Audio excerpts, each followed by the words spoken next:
Hey guys, this is Jordan from VFX Vault, and this is just an asset overview going over our text banner device. So a really common complaint is how do we make text, super customizable text for our UEFN projects? And I've made a way to make it way faster, way easier, as many as you need, quickly update, quickly editable. You don't need to go into Photoshop and edit your image, you just need to change what you need to change. So we're going to go over how we set it up. And in the longer video, we're going to go how we can import our own fonts, how we can import our own icons, we can set the colors, everything. But this is just a quick overview. So if you're looking to purchase this asset, I've left the link down below at vfx-vault.com. Now we're going to go over the installation guide, how to set it up and how to change the textures, how to change the fonts, the icons, and set it up for your project. So once you've purchased the asset, it's really easy to install. You just open the zip file we give you, extract the folders and the files to whichever project that you want here. So you can see I've got my Fortnite projects, scene test, content, and we just drag and drop it here. And now you can see it's here. You may need to reopen UEFN just to make sure that it's finding all of the assets right. Don't drag the zip folder in and then go extract all, because then it won't unpack the assets properly. You need to just drag and drop so they're all listed like such. So next we'll go over just how to set it up. So you can see here I've already got one device ready. We can just drag the device in and we have an array. So let's say we want to add another banner. We click new banner, it gives us a new array. We can choose the font. There'll be more fonts to choose from. We can choose the text on the first line, the second line, and the third line. Now each line has up to 12 characters possible, and then we can choose the color on each line. So let's just go blue, purple, and maybe white on the last line. We can choose the emissive intensity, so we can make it really, really emissive and really bright, but let's just keep it off for now. And then we can put the icon before and after each line of text. So for now we'll just use coin and we'll go coins.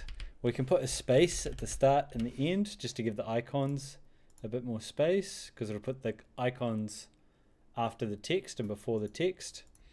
And then like on the last line, let's give the last line maybe diamonds. So diamond at the start of the text and diamond at the end of the text.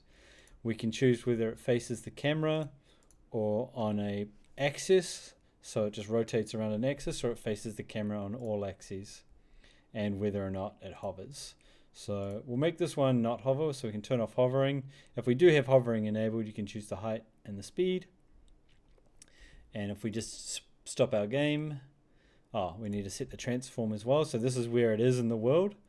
So let's just copy the transform from one of the others.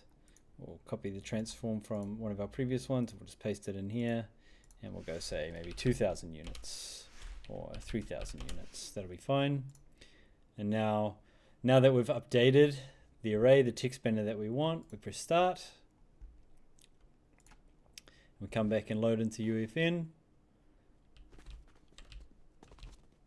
And it should be here. If we don't see the changes update properly, we might need to push changes instead of just stopping and starting the game. So I'm going to push changes and I'll start recording again once it's done. So as you can see, it's added our new banner over here in the world, and we've set the coins, sample, and we can set the icons, the color, everything. So next we're going to go over exactly how we can add different fonts. I've included a Photoshop file with a font sheet, and also how we can add different icons. Okay, so here on Photoshop, here's the font sheet that I've included. You can see that the first entry is blank. We need to leave this entry blank, and then it's a grid of letters and numbers. Now we use all these different guides to make sure it's nice and straight in each square. We can only have 7 by 7.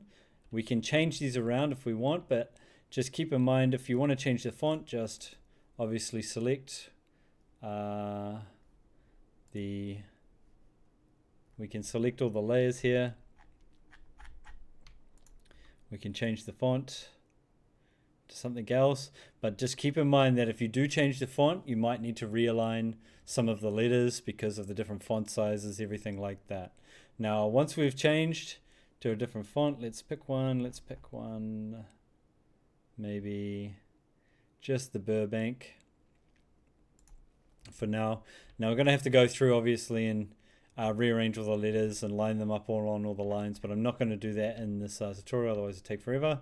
But once we've arranged it, we've moved everything around, we've got it all nice and tidy and nice and aligned, we can turn off the black sort of background, and then we merge all of these down. We go merge your layers here. We need to set up the alpha channel properly though, so we turn off the background again and we select our magic wand.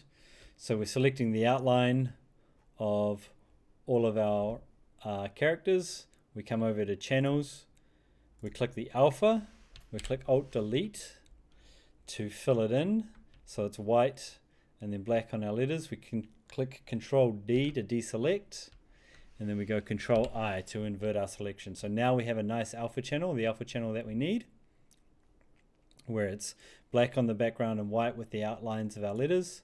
We turn these layers back on, and then make sure we turn this black layer back on, otherwise we're going to get sort of little white outlines around our letters. So we turn the black layer back on, and then it should be red. It's because we're sort of showing the alpha here.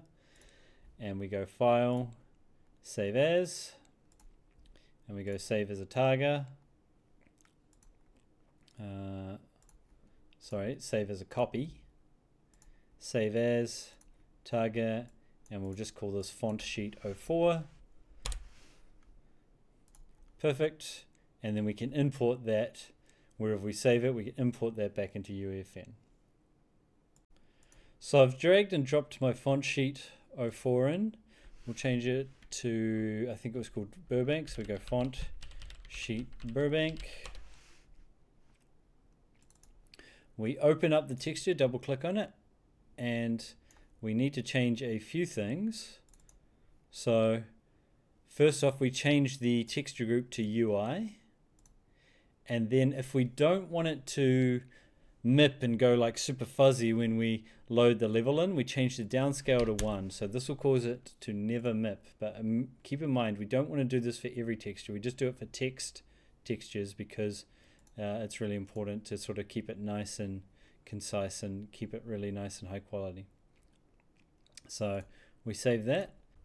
So we come into Verse and we add the texture font table. So we go Burbank, I think is what it was called. And we need to just update this get asset function here for cases, and we go copy, put it on the second line, paste, and we make sure we change the font texture dot to Burbank, and then we make sure that we change also the texture that it's referencing in our project. So we just change this last one here, Burbank, to the actual, because we renamed the texture when we imported it to Font Sheet Burbank. Now if we wanted to add more, obviously you'd go, Font Sheet 3, and then you'd have to copy for a third one, Font Textures, Font Sheet 3, and then reference the texture itself here. So we can come back and we go build verse code, and if we reselect this, you can see now we've got impact and we've got Burbank. So we can set them separately, and then we push our changes, and you can see now the font on this one here, Burbank, is different to the others. And we can add as many fonts as we want. And next we're going to go over how we add separate icons. So lastly, we're just going to go over how we can set up icons for this banner device. So first things first is we have downloaded our icon, got it from wherever we need it. We can import it. First I need to set the image mode to RGB, and we'll import it again so it imports properly. So we have our icon, we sort of size it up to however we want it, and then we need to set the background to black. This is so that we don't get a little white edge around our icon when we alpha it out. So we have our icon, we can select it, and then we merge these channels. So we merge the background, and we go merge layers. So now it's just the icon with a black background, and in the selection for our icon, we come over to channels, we click the little plus, we click Alt Delete. So now it's got a white background with a black icon, but if we just go Control I to invert that, and then we can save it, and so we go save a copy, and we just go Targa, and we'll just call this one icon of icon llama, I think it is. Save that, and then we can import it to the engine. So now we can import it into the engine, come and just drag and drop it here, and you'll see it's imported with the background. I think we need to change the type. Open it up, we'll change the type to UI, and we'll just save that. So you can see it's got the alpha channel here, but then in the other channels it's got the black background again, because it helps get rid of the sort of white outline when we put it in. So we open up our verse, and let's just quickly rename it. We'll rename it to match the other names. We go letter, array, icon 04. Perfect. We come back to the text banner verse file, and we can add another entry into our enum. So we can go llama, and then for the texture icon case, we can copy this icon texture, and then we go llama, and we make sure we set it here to icon 04. So go verse, build verse code, we select our device, and then down on the text banners, now you can see for text banner 1, let's use the llama on the first line and on the last line at the start and the end. So I'm going to launch the session, you'll see it working. I'll stop recording, I'll record again in a second. So now you can see in game we've updated it and we have the llama icons already. So that's the long and short of this. If you want to purchase it, it'll be available here on vfx-vault.com. Thank you so much for watching. If you've got any ideas for any other effects you'd like to see, please let me know. We're always looking to build more, and especially things that'll be really helpful for the community. So you reach out and let me know. This has been Jordan from VFX Vault, and thanks for watching.